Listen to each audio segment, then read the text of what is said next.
Magandang araw sa ating lahat mga kaludi. Ito po yung ganap naming araw na to. Nagsisiling po kami.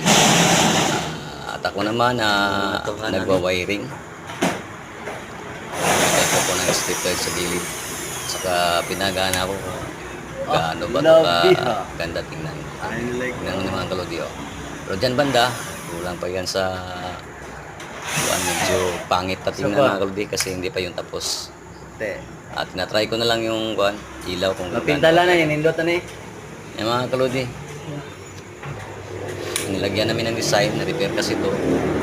Una, walang design to yung una. Saka iba yung mga materials na ginagamit ng una. Makaluma talaga yun. Plywood lang yun sa mga kahoy.